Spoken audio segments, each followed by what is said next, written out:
આજ આપ સૌની સામે એવો એક ખુલાસો કરવા જઈ રહ્યો છું જેનાથી કદાચ ગુજરાતમાં હલચલ થઈ શકે ખેડૂતોમાં. કારણ કે હું દીકરો તો એક સત્યની લડાઈ માટે અને હજી સત્યની લડાઈ માટે જ છું. માત્ર ને માત્ર ખેડૂત માટે આવ્યો હતો. મારો કોઈ આમાં સ્વાર્થ નહોતો. મેં બધી વાત પહેલાંથી પત્રકારોને ન્યૂઝવાળાને જણાવી દીધી છે. મારી જે હકીકત હતી, જેતપુરમાં આંદોલન ચાલી રહ્યું છે, 17મો-18મો દિવસ છે અત્યારે. મારો પહેલો પ્રોગ્રામ 21 જૂન મને બોલાવ્યો નિલેશભાઈ એરવાડિયાએ કે આપ અગાપા પધારો, શું લેશો ભાઈ? તો હું તો ફ્રીમાં પ્રોગ્રામ કરું છું. મજાક પણ મેં કીધું, મજાક કરી હતી મેં, ડીઝલને આપણે તારી દીધી, પણ મેં અહીંયા કંઈ લીધું નથી. ખાલી કેવા પૂરતું બોલ્યો હતો હું ગયો 21 જૂનના દિવસે. ડાયરો કર્યો, બહુ સારો પ્રતિસાદ મળ્યો મને. જેતપુરની પબ્લિકે, જેતપુરના ખેડૂતોએ, સમિતિએ, ત્યાં ઉપવાસ માટે બેઠેલા યુવાનોએ મને પ્રોત્સાહન આપ્યું. મને આનંદ આવ્યો કે મારે હવે ખેડૂતની લડાઈમાં સમર્થન આપવું પડે. હું બીજે દિવસે પણ ગયો સમર્થન આપવા માટે, ઉપવાસ માટે બેવા પણ તૈયાર હતો ખેડૂત માટે થઈને. મારો આમાં કોઈ સ્વાર્થ નહોતો. પણ ઘણા બધાએ મને પણ સાંભળવા મળ્યું કે પક્ષમાંથી આવે છે, બીજેપીના માણસને આવું બધું. એ બરાબર છે, આવું કરો એટલે આવું સાંભળવા મળે જ તે. હું નિસ્વાર્થ આવ્યો હતો. કારણ કે કોઈનું કહેવું એવું છે કે જેતપુરમાં આંદોલન છે એ અકાપા ખસી ગયા છે, આંદોલન લીખવાની વાતો કરે છે. આવી મને વાતો મળી. એવું કશું છે નહીં. આંદોલન ન વિખાય એટલા માટે હું આગળ વધી ગયો છું. કારણ કે આપણને ખબર નથી 1 કરોડ ખેડૂતો છે, એની સાથે કોઈ રમત કરવી હોય એ મને ગમ્યું નહીં. મને ઘણા ટાઈમથી કહેવું હતું, પણ મને અહીંયા જવા દેવામાં આવતો નહોતો. વારંવાર હું ફોન કરતો, ના પાડતા કે તમારે અહીંયા નથી આવવાનું, નથી આવવાનું. નિલેશભાઈ એરવાડિયા પણ એ વારંવાર જ ના પાડતા હતા. કારણ કે નિલેશભાઈ એરવાડિયા હું અહીંયા જાઉં તો નુકસાન થાય એવું હતું, એટલે એ લોકો પણ ના પાડતા હતા. સમિતિ સારી છે, જેતપુરના ખેડૂતો સારા છે, જનતા સારી છે, ઉપવાસમાં બેઠા યુવાનો એ બધા સારા છે. પણ હું જ્યારે જાઉં ત્યારે નિલેશભાઈ, લોકોને કદાચ નિલેશભાઈ વિશે કદાચ નહીં ગમતું, એમને મને કંઈ કહેવું હતું. પણ નિલેશભાઈ એરવાડિયા આગળ જાય તો મને કહે ને, કહી શકતા નતા. અને કદાચ ડર હતો કે હકાપાને કહીશું ને, હકાપાના મિત્ર લાગે છે કદાચ, તો હકાપા એને કહી દેશે તો, એટલે કદાચ પિતા એવું લાગ્યું, કદાચ મને ન કહી શકે. મને એમના ચહેરા જોઈને લાગ્યું, ઉપવાસમાંથી બેઠા હતા, કે આ કેવા ચહેરા છે, ઉપવાસ કરે છે. પણ આની સાથે શું થઈ રહ્યું છે કોઈ ખબર છે નહીં. 21 જૂન ડાયરો, 22 કે 23 જૂને હું ફરીવાર ગયો અહીંયા આગળ. મેં કીધું કે સરકારે કીધું છે કે એકવાર મળવા આવો. તો મારું કહેવું એવું છે કે સરકાર કહે એકવાર મળવા જવું જોઈએ, આંદોલન ચાલુ રાખો. અને સરકાર ન માને તો પાછા આંદોલન ચાલુ જ છે, હું ઉપવાસમાં બેસી જઈશ. એ પછી એ પૂરું થયું પછી નિલેશભાઈ એરવાડિયા મારી ગાડીમાં બેસે છે.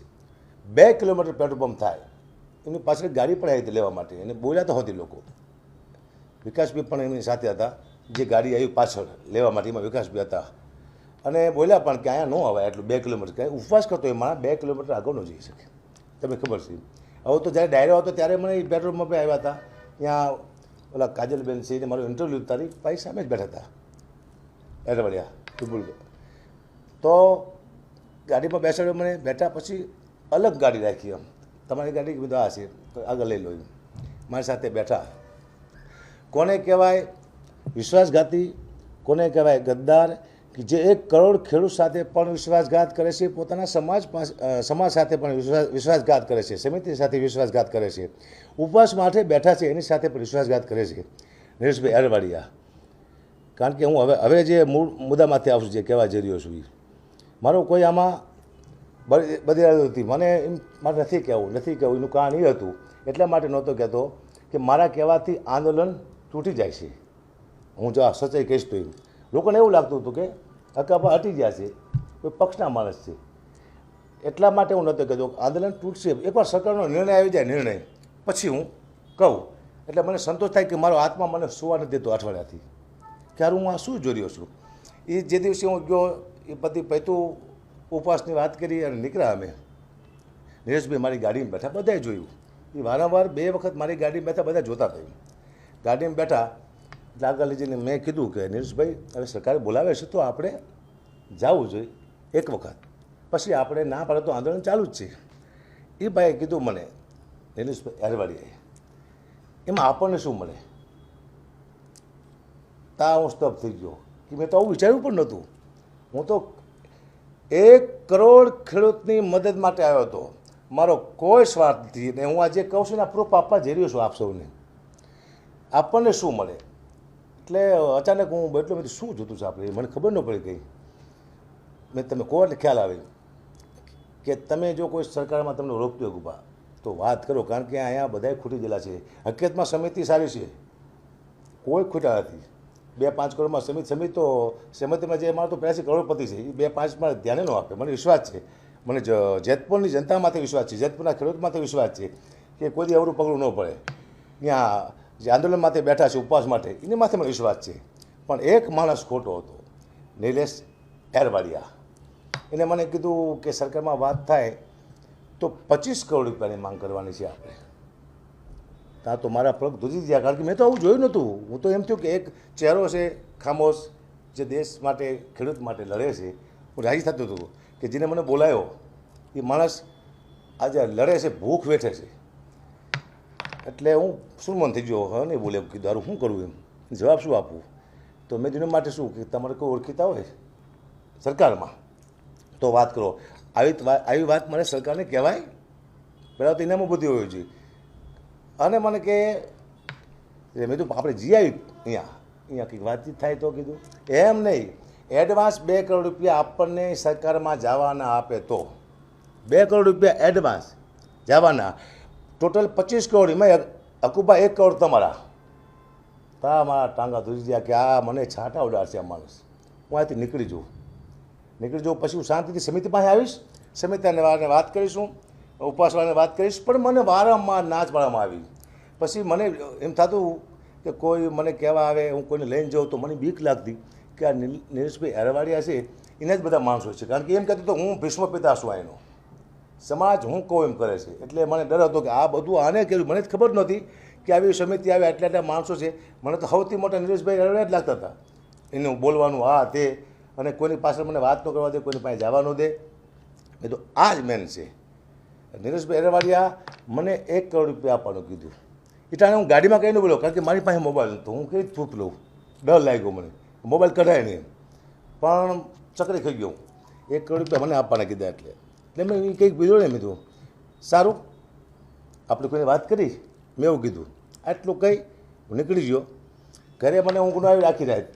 કીધું આનું શું કરવું, આનું કોઈ પ્રૂફ. હવે આ માણસ થોડોક એવો બોલે ફરી વાર કે આટલા પૈસા આપણે જોતા છીએ, આવું બને જ નહીં. કારણ કે હોશિયાર માણસ આવો, અને ઘણા આંદોલનો કર્યા હશે, બહુ બુદ્ધિશાળી માણસ છે, એ ફરી વાર બોલે નહીં. અને મને ખબર હતી છેલ્લે આ બહુ મોટા છાંટા ઉઠશે, કારણ કે આ તો સમિતિને છાંટા ઉડાડશે, આ તો આખા જેતપુરના ખેડૂતને છાંટા ઉડાડશે. 1 કરોડ ખેડૂતને લાંછન લાગશે ને આથી વિશ્વાસઘાત થાય છે. આવું કામ કરવા જઈ રહ્યો છે આ માણસ. મેં તો શું કરું, તો હું તો માતાજીમાં માનું, હું તો ભાઈ ગઢવી છું, જાણ છું, માને માનવાળો માણસ છું. મા પાસે બેન પ્રાર્થના કરી કે માં એવું કંઈક ને પાસે કહેવાય ને જે હું ખેડૂત સુધી પહોંચાડું તો મારી આબરૂ રહી જાય અને માણા ખુલ્લું આવી જાય. પછી મેં તો રેકોર્ડિંગ તો વોટ્સઅપ કોલ કરે છે, તો રેકોર્ડિંગ કરવું કેવી? મારો દીકરો છે, 12મું ભણે છે, એને મને કીધું પપ્પા શું છે? મેં તો આ એક ભાઈનું રેકોર્ડિંગ કરું છું, વોટ્સઅપ કોલમાં થાય બેટા? કે ના, પણ સ્પીકર ફોન તમે કરજો એટલે હું નજીકથી લઈ લઈશ. અવાજ આવશે? બિલકુલ ચોખ્ખો અવાજ આવશે પપ્પાએ. મેં તો એ બોલે તો સારું છે. અચાનક મેં ફોન કર્યો, કારણ કે મારે તો ક્યાં જવું કોઈને, 25 કરોડ રૂપિયા માગે છે, મારે કોઈને પર જવાય જ નહીં, પણ એક પ્રૂફ માટેથી. અને મેં એને ફોન કર્યો. એ આપણે તો હું તમને પુરાવો આપું છું, આપ સૌને રેકોર્ડિંગ આપું છું. મેં કીધું નિલેશભાઈ સામે વાત થઈ ગઈ છે. મેં કીધું નિલેશભાઈ એવું કહે છે કે પહેલાં સરકાર પાસે આવવાના 2 કરોડ રૂપિયા સમાધાન થાય એ નહીં, બાકી બધો વહીવટ છે પછી પતાવવાનો. બરાબર છે નિલેશભાઈ? હા બરાબર છે. ખાલી આવવાના ને કે હા, સરકાર પાસે ખાલી આવવાના 2, એક તમારા, એક મારા. અત્યારે જો નિલેશભાઈ મારે જસ જોઈશે, જસ ખેડૂતોનો. મારે પૈસા નથી જોતા, પૈસા તમે લઈ લેજો, આપે તો મારે જસ લેવો છે. તો કે પછી આવી રીતે વાત ન કરાય તમારે. એટલે મેં તો રેકોર્ડિંગ થતું છે ભાઈ, એટલા માટે એ કે તો તમને જે કામ હોય પૂરી કરો, બાકી આવવાના સરકાર પાસે 2 કરોડ રૂપિયા લેવાના છે. આવું રેકોર્ડિંગ મારા ફોનમાં છે. તો તમામ ગુજરાતના 1 કરોડથી વધુ ખેડૂતોને હું આજ કહેવા જઈ રહ્યો છું કે તમારા કોઈ પણ સમાજમાં કોઈ આવો વિભીક્ષણ હોય તેને ગોતી લેજો. કારણ કે ખેડૂતના પૈસા જે ખાઈ જાય આટલી મહેનતના એના છોકરા ગમે ત્યારે ફાટી પડે એને નક્કી નથી, અને આ પૈસો કોઈથી નહીં પચે. મેં તો મારી પ્રોપર્ટી બતાવી દીધી, મારી પાસે આટલું જ છે, એથી વધુ મારી પાસે કંઈ છે જ નહીં. મારા ઘરમાં હજુ કોઈથી પાપનો પૈસો નથી થયો. મારા છોકરા મારું પરિવાર બહુ શાંતિ જીવે છે. મારે ખાવા નહોતો, પણ આ એટલા માટે કહેવા માટે આવ્યો છું ખેડૂતોને કે મને પીડા થતી હતી. જો આ હું આને પહેલાં કહી દે તો આંદોલન તૂટી જાય. અને કારણ કે એટલી મહેનતથી જેતપુરવાળાએ આંદોલન કર્યું છે, સમિતિ એટલી મહેનત કરે છે, એટલા ઉપવાસ માથે બેઠા છે, એટલા ભૂખ્યા રહે છે, પણ આ વ્યક્તિ ભૂખ્યો નહોતો રહેતો. મેં જ્યારે ઉપવાસનું કીધું ત્યારે મને એમ કીધું હતું કે હકુબા ચિંતા ના કરતો, ઉપવાસમાં બેવાનું થાય તો હું સાઈડમાં તમને પરોઠા ખવડાવી દઈશ.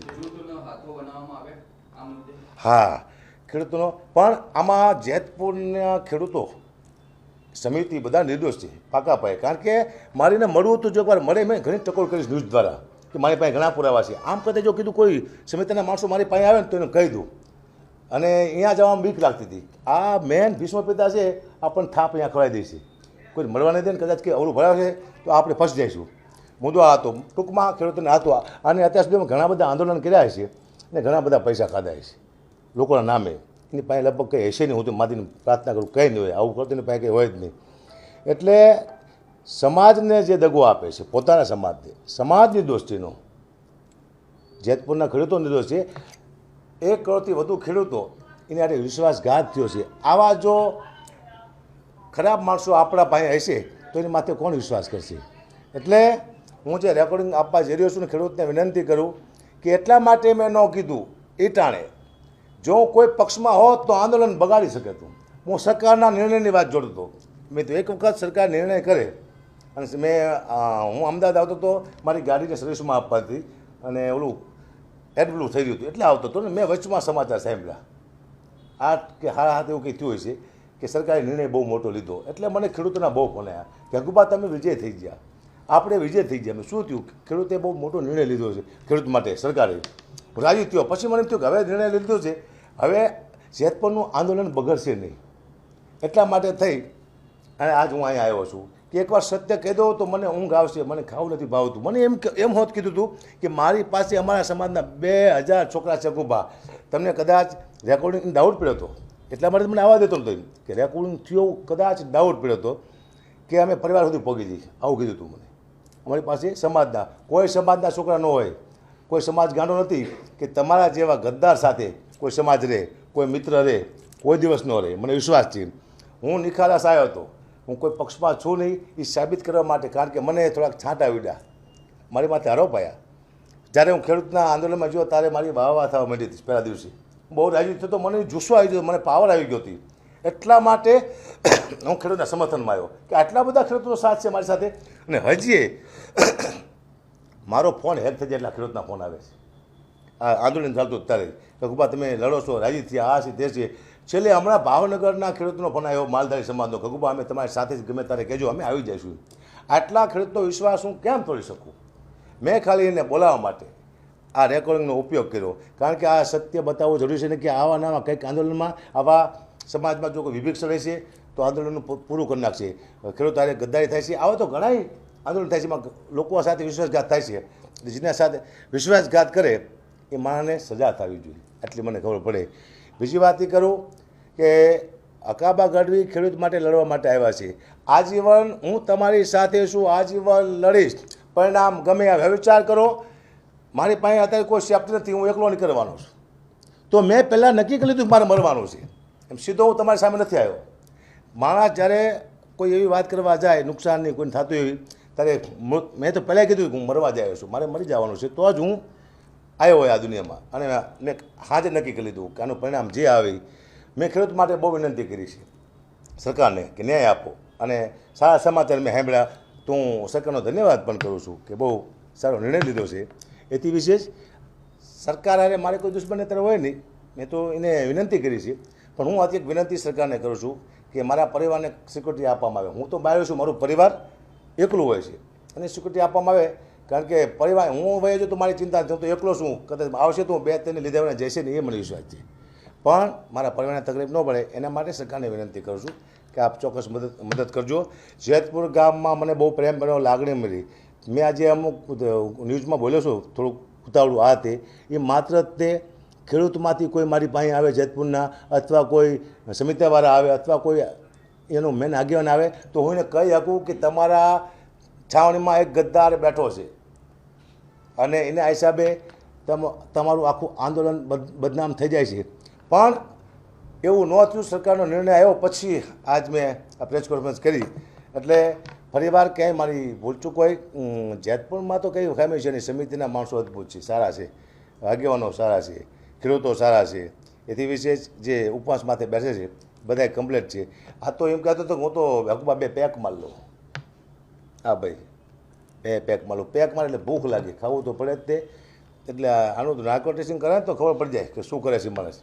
આવા માણસની આંદોલનમાં ક્યાંય જરૂર છે નહીં. હવે પછી આપ સૌ ખેડૂતોને વિનંતી કે કોઈ પણ તમે નેતા બનાવો, આગેવાન બનાવો, પૂરી ચકાસણી કરજો. એની માથે કેમેરા રાખજો, કેમેરા માથે બીજા 5 માણસ રાખજો. ક્યાં જાય છે, ક્યાં ખાય છે, શું વાત કરે છે, કોની સાથે વાત કરે છે, આ બધું જાણવું જરૂરી છે. ને કે આપણો ખેડૂતોનો બિઝનેસ, ખેડૂતનો ધંધો થઈ જાય છે. આટલા ટાઈમથી ધંધો થતો આવે છે ખેડૂતનો. ખેડૂત અરે રમત જ રમાય છે. આ તો આજ ખબર પડી કે આવા પણ અમુક માણસો હોય છે જે ખેડૂતોને વિશ્વાસઘાત કરે છે. તો ગુજરાતના તમામ ખેડૂતોને વિનંતી, હવે પછી કોઈ આગેવાન ચૂનો તો ખાસ ધ્યાન રાખજો. અને આપ સૌને વિનંતી, ક્યાંય મારી ખેડૂતમાં આટલા મેં ન્યૂઝ આપ્યા છે, ક્યાંય મારી ભૂલ થઈ તો હું આપ સૌ પાસે ક્ષમા માગું છું. ક્યાંક બોલવામાં મારી ભૂલ થઈ હોય કે ઉતાવળું બોલી ગયું હોય તો ખેડૂતોને પણ ક્ષમા માગું છું. હું માત્ર ખેડૂત માટે આવ્યો છું. મારો ધંધો, મારી પ્રતિષ્ઠા, મારું જીવન, મારું પરિવાર, આ બધું સાહેબ હું દાવ માથે લગાડી અને તમારે ખેડૂત માટે આવ્યો. આવા માણસોને હું ભાડું તો મને પીડા થાય કે ન થાય? મારે બોલવું પડે. કારણ કે મને ઊંઘ નથી આવતી. ખાવડ એક જ મારી સાથે 8 દિવસ કાળિયા સમાજમાંથી આવે છે, કાળિયા સમાજમાંથી પ્રકાશજી જાદવ, એ 8 દિવસ મારી સાથે રહ્યો. બાકી કોઈ મારી સાથે નહોતું. કારણ કે લોકો ડરતા હતા ફોન કરતા. એક મારો સમાજ આવ્યો હતો, ચારણ સમાજ, કે તમને અગાઉ સમર્થન આપી. મેં નહીં, તમે ખેડૂત તરીકે આવો. કારણ કે આમાં છાંટા ઉડવાની બીક તો મને લાગે છે. તો મને ઉડે તો મારા સમાજને છાંટા ઉડે એવું મારે કરવું છે નહીં. તમે ખેડૂત તરીકે આવજો, મારે સમર્થનમાં કોઈ ના આવશો. એટલે સમાજને બચાવવા માટે મેં બચાવી લીધો. કે આ છાંટા સમાજને પણ ઉડે હતી. કોઈ સમાજ મારો સમર્થનમાં આવ્યો નથી મારા, મેં જ ના પાડી હતી. એટલે આપ સૌને વિનંતી, ક્યાંય ભૂલચૂક હોય તો આપ ક્ષમા કરજો. ખેડૂત માટે લડતો આજીવન લડતો રહીશ. અને મારો વિષય છે પ્રોગ્રામનો, તો પ્રોગ્રામ હું બધાય ના કરીશ. આ તમને કહી દઉં છું. મને પૈસા આપશે એના હું પ્રોગ્રામ કરીશ. મારો ધંધો છે, પ્રોગ્રામ નહીં આવે તો કંઈ વાંધો નહીં. હવે તો ડર પણ લાગશે ક્યાંય જવાનો. આ તે કોઈ આપણે દગો કરી જાય, આવો બધો પ્રોગ્રામ આવે કે ન આવે, પણ આવશે તો બધાને કરીશ. કોઈ પણ પક્ષ છે, કોઈ પણ પક્ષ છે, કોઈ પણ પક્ષ મને પૈસા આપશે તો પ્રોગ્રામ કરીશ. આપ સૌ એમાં વાંધો કોઈ ના ઉઠાવતા, એટલે કે મારો ધંધો વિખી જાય છે. કારણ કે હું જ્યારે પણ ખેડૂત બોલાવશે ત્યારે હું આવીને ઊભો રહીશ, એની માટે લડીશ અને સમર્થન આપીશ, સરકાર સુધીની વાત પહોંચાડીશ. એથી વિશેષ આગેવાનો હશે એનું પૂછપરછ કરી તમે શું કરો છો. આ મારી ફરજમાં આવે છે. મારે આગેવાન નથી બનવું, મારે નેતા નથી બનવું, મારે રાજકારણમાંથી આવવું. હજી તમને કહું છું કે જેથી હકાબા ઘડીને રાજકારણમાં ભારો તેથી કપડાં કાઢીને મારતો રોડમાંથી. કારણ કે 52 વર્ષે રાજકારણમાં આવવાનું હોય, નીકળવાનું હોય સાહેબ. મને 52 વર્ષ થયા, હવે આવવાનું હોય, 52 વર્ષે બહાર નીકળવાનું હોય. તો આ તમારા મગજમાંથી કાઢી નાખજો. હું કોઈ પક્ષમાં નથી, હું નિષ્પક્ષ છું. હવે તો કેટલું તમને પુરાવા આપું. આ એક મેન પુરાવો આ છે, એક સમાજમાં, એક ખેડૂતમાં કોઈ ગદ્દાર નીકળ્યો હોય તો એરવાડિયા, જેને મને દુઃખ લાગે છે. એટલે આપ સૌને વિનંતી કે આ વ્યક્તિને દૂર રાખજો. હું રેકોર્ડિંગ આપું છું જે મારી સાથે વાત કરે છે. 2 કરોડ આ 25 કરોડની વાત તો એમાં નથી. ખાલી આવવાના 2 કરોડ, સરકાર પાસે આવવાના 2 કરોડ રૂપિયા, પછી બીજો વહીવટ કરવાનો. આવું મેં કીધું 2 કરોડ રૂપિયાની મેં વાત કરી છે કે બરાબર છે. મેં કીધું આવવાના 2 કરોડ રૂપિયા, કે હા આવવાના 2. બીજી વાત પછી એમ કીધું કે તમને કામ હોપ્યું એ તમે કરો. એને ડાઉટ પડ્યો રેકોર્ડિંગ થાય એવું. તો કામ હોપ્યું એટલે કયું કામ? આ જ કામ હોપ્યું હતું. મને ક્યાંકથી પૈસા અપાવો. આટલી ભૂખ હોય તો આંદોલનમાં અવાય નહીં. જય માતાજી, જય મોગલ.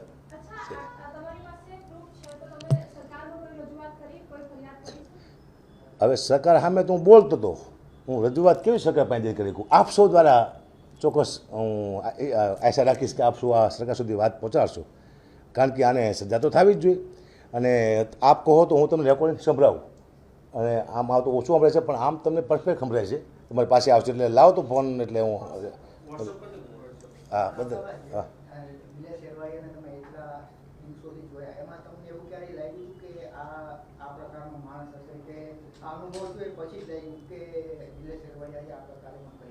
ભગવાન માનતો હતો, ખેડૂતનો મસીહા માનતો હતો. કેવો માણસ આવ્યો છે. હું તો એને કારણ કે મને એમ જ છે કે આખા જેતપુરનો રાજા આ જ છે આ આંદોલનનો. આ તો કોઈક માણસો મને કહેવું હતું અહીંયા લોકોને મને, પણ એમ બીક હતી કે હકાભાને કહી દેશે તો, હકાભા નિલેશભાઈને કહી દેશે તો આવો કંઈક ડર હતો. મારે પૂછવું હતું તો એ મને સીધો ગાડી બાઈને વેતો થઈ જતો, મને કોઈને વાત નથી કરવા દેતો. બસ ભગવાનનો માણસ લાગતો હતો, એમ કે કોઈ સજ્જન માણસ છે. હવે હું કોઈનામાંથી વિશ્વાસ નહીં કરું. કોઈ એમ કહે કે હું ઈમાનદાર છું તો વિશ્વાસ નહીં કરું.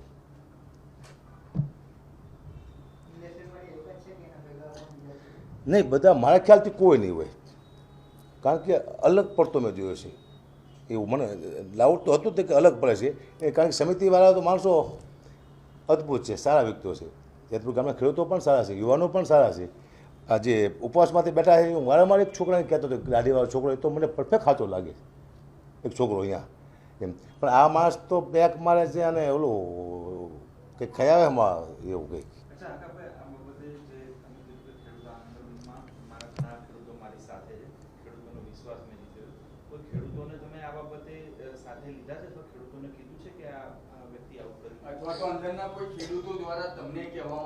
આવું હું જો કહું તો આંદોલન તૂટી જાય. જેતપુરે બહુ મહેનત કરી છે, બહુ મહેનત કરી, આ બધું ખર્ચો કરી, માન વ્યવસ્થિત કર્યું છે. મારા બોલવાથી આંદોલન તૂટી જતું હતું.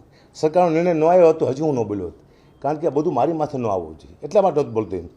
પણ આજ તો રહેવાનો નહીં કીધું, બોલ નાખીને કે હું મરી જઈશ, હું ગઢી છું, હું ચારણ છું, બને ત્યારે સત્ય બોલવાની કોશિશ કરું. સ્ટેજમાંથી પણ હું કોઈ ખોટું નથી બોલ્યો, કોઈ પણ સત્ય. આપ સૌને ખબર છે સત્ય જ બોલ્યો સ્ટેજમાંથી. ખરાબને ખરાબ કીધો છે, સારાને સારો કીધો છે. મેં કોઈ દી કોઈને વખાણ નહીં કર્યા સ્ટેજમાંથી પૈસા માટે થઈને. પૈસા આપો પણ હું જે જોક્સ બોલું એ જ બોલીશ. મેં આપ પાર્ટીના પ્રોગ્રામ કર્યા છે, મેં કોંગ્રેસના પ્રોગ્રામ કર્યા છે, મેં બીજેપીના નાના નાના પ્રોગ્રામ કર્યા. મોટા પ્રોગ્રામ બીજી અંદર પક્ષમાં આવતો તો મારા મોટા પ્રોગ્રામ થતો હોય, એના નાના કોઈ મિત્ર હોય કોર્પોરેટર તો એના પ્રોગ્રામો હું જોઉં છું. મને આપની ટોપી પહેરાવી હતી વઢવાણમાં, મેં પહેરી હતી. શું આપમાં આવી ગયો? મને કોંગ્રેસનો પટ્ટો પહેરાવ્યો હતો. દ્વારકામાં સૌથી મોટો પ્રોગ્રામ કોંગ્રેસનો થયો હતો, હર્ષદાન ગઢવીનો. હું 2 જ કલાકાર હતા, જે તેથી કોઈ જવા ત્યાં નહોતું, અહીંયા ડરતા હતા માણસો. તેથી મને કોંગ્રેસનો પટ્ટો પહેરાવ્યો હતો. શું કોંગ્રેસમાં આવી ગયો? વિમલ ચુડાસમા સોમનાથ બાજુ છે કે ત્યાં હું જોતો પ્રચાર કરવા માટે. પ્રચાર એટલે હું કોઈ દી એવો પ્રચાર નથી કરતો કે તમે આ નેતાને જીતાડી દો. નહીં, હું તો મારા જોક્સ કહું છું, પબ્લિકને ભેગી કરું છું. નેતા આવે તારીની સાથે વાત કરશે કે આ મારો મુદ્દો છે. એટલે બીજેપીમાં પણ આ કંઈક રામ મંદિરના કંઈક હતું, કંઈક એની હું શુભેચ્છા દેવા ગયો હતો અને મને પહેરાવ્યું તો મેં પહેર્યું. હું તો પહેરું સાહેબ. અને મેં એમ પણ કીધું કે સરકારે બહુ સારું કામ કર્યું છે, હું સરકાર સાથે છું, ક્યાંય મારી વાણીની જરૂર પડે આપ મને યાદ કરજો. આમાં હું પક્ષમાં આવી ગયો ભાઈ, કારણ કે ખબર ન હોય જ્યાં સુધી ખેડૂતોને, ત્યારે અમુક માણસો ખેડૂત સુધી આવી વાતો પહોંચાડતા હોય છે આવા ફોટાની. તો તમારે આપનો ફોટો પણ મારો રાખવો જોઈએ, તમારે કોંગ્રેસનો અમને ખેર પડ્યો એ ફોટો પણ રાખવો જોઈએ. ખાલી બીજેપીના ફોટા ચલાવવા રાખ્યા. અને હું પક્ષમાંથી આવ્યો હોત તો આંદોલન તોડી નાખ્યું હોત મેં. આટલી રાહ ન જોતી, આટલી રાહ હું શું રાહ જોઉં? માત્ર ખેડૂત માટે કે મારા 100 કરોડથી ઉપર ખેડૂત છે, એ બધાને એકવાર ન્યાય મળી જાય ને પછી હું આ જાણ કરું. આપને ફોન છે મારો, લાવો તો ડૉક્ટર સાહેબ ફોનમાં હું તમને રેકોર્ડિંગ સંભળાવું છું કે તમને બધા વોટ્સઅપ કરી દઉં. પાછું એટલા માટે મેં કીધું છે કે પહેલાં આ બાઇટ આવી જાય પછી રેકોર્ડિંગ આવે, એટલે લોકો સમજે ને કે આમાં એવું થાય કે હકાભા અને 2 વાતો કરે એવું લાગે. આપ સમજો છો ને, આમાં તો હકાભા અને 2 સોદો કરતા એવું લાગે. એટલા માટે મેં ચોખવટ કરી કે એને પાસે વાત કઢાવવા માટે થઈ અને હું ફોન કરું છું. મને કીધું કે 1 કરોડ તમારા. મેં તું મારે જસ્ટ જોતો ખેડૂત પાસે, પૈસા તમે લઈ લો. આવું બધું છે આમાં. થોડું સંભળાયું તો હું આપને સંભળાવું.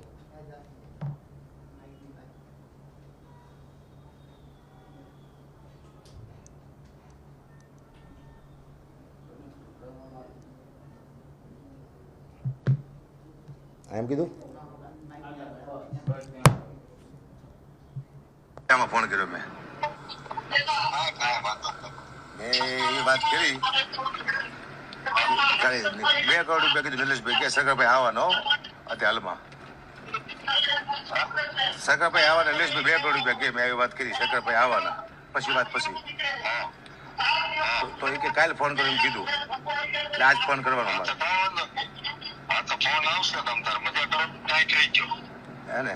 અને ચોખ્ખું કહી દઉં ને સરકારભાઈ આવવાના, ખાલી પછી નિર્ણય પછી લેવાનો. 2 કરોડ કીધું કે વધારે કેવા બોલો. એક તમારા એક મારા. મારે 1 રૂપિયો જોતું. જો તમે હે ને 2 કરોડ મળી જતા હોય ને તો હું અહીંયા સુધી લઈ જાઉં. અહીંયા હું જળ મળી જાઉં ને મારા માટે બહુ મહત્વ. મને જશ મળવો જોઈએ, તમને પૈસા મળવા જોઈએ. તો આપણે ફોનમાં વાત કરીને એક બી નથી પહેલી વસ્તુ. એક કામ કરો, તેમાં કહું છું તમે રેકોર્ડિંગ થાય તમે ફોન ન કર્યો બોલામાં કે રેકોર્ડિંગ થાય જન્મ આપણે રેકોર્ડિંગ થતા હોઈએ ઉપર ખબર ન હોય તમને. આટલા તમને જે કામ આપ્યું હતું ને એ ડન કરી નાખો. ઓકે હાલો. આગળ વધશું. ઓકે હાલો. આ કામ મન હોય હું તો કે જવું નહીં. મેં માતીને પ્રાર્થના કરી કંઈક એની પાસે બોલાય ને કે ખેડૂતને હું જવાબ આપીશ અને એનું કંઈક કરી નાખશે, એના રૂપિયાનું એના પૈસા ખાઈ જાય છે તો હું શું ખેડૂતને જવાબ આપીશ. કારણ કે હું તો આવીને હલવી ગયો. મેં તો હું કઈ જગ્યાએ કરી ગયો છું. આટલો વિશ્વાસઘાત ચાલે છે. બાકી મને બીજા કોઈના માથે ડાઉટ નથી. અહીંયા જેતપુરમાં સમિતિ માથે પણ ડાઉટ નથી, ઉપવાસ બેસી એને પણ ડાઉટ નથી, અને અહીંયાના ખેડૂતમાંથી કોઈને મને ડાઉટ નથી. મને એક માથે ડાઉટ પડ્યો તો મેં એકલું જ કીધું. અમે જેને મતે સાંભળી જેની પાસે એનું એટલું જ કહી, પછી હું બધાને બદનામ ન કરું. હું ઘણા ટાઈમથી કહું છું કંઈક લોચો છે અહીંયા. હું એક ઈશારો કરતો હતો સમિતિને અને અહીંયાના ખેડૂતોને કે મારી પાસે કદાચ કોઈક આવે. આ લોકો મને અહીંયા જવા દેતા નહોતા, ના જ પાડતા. મને ગાડીઓ પણ બોલવામાં આવ્યું ત્યાં શું આ બાપાનું ઠાર્યું છે. એવો એક વ્યક્તિનો ફોન આવ્યો. અહીંયા માહોલ ગરમ છે, તમારો વિશ્વાસ ના આવતો, તમે બહારથી એવું લાગે છે, આવું મને કહેવું આવ્યું હતું. તો પછી મેં તો અહીંયા જઈશું અને આ તો 10,000 પબ્લિક હોય ભાઈ. હું 10,000 પબ્લિક માટે ના આવ્યો, હું આવ્યો છું 125 કરોડ માટે. એટલે પછી મેં જવાનું માંડી પાડ્યું. મેં સમય આવશે, એકવાર આંદોલન પૂરું થાય પછી આ વાર્તા કરું. સરકારે નિર્ણય આપ્યો સારો, એટલે મને એમ થયું કે હવે હું આ વાત કરું. કારણ કે સમાજને પણ ખબર પડે કે આવા માણસો પાસે છે તો આખા સમાજનું મૂળ કાઢી નાખશે. આવા માણસો હશે તો સમાજને ક્યાંય મોં દેખાડવા નહીં રહેવા દે. આવા માણસો હશે દેશમાં નુકસાન કરશે. આવા વ્યક્તિઓ હશે તો આવા કેટલાય ખેડૂતોના હક મારીને ખાઈ જાય છે. એટલે આપ સૌને વિનંતી કે આવા વ્યક્તિઓ તમે પાડો, તમે નક્કી કરો, ચકાસણી કરો, પછી આગેવાન બનાવો. જય માતાજી, જય જવાન, જય કિસાન.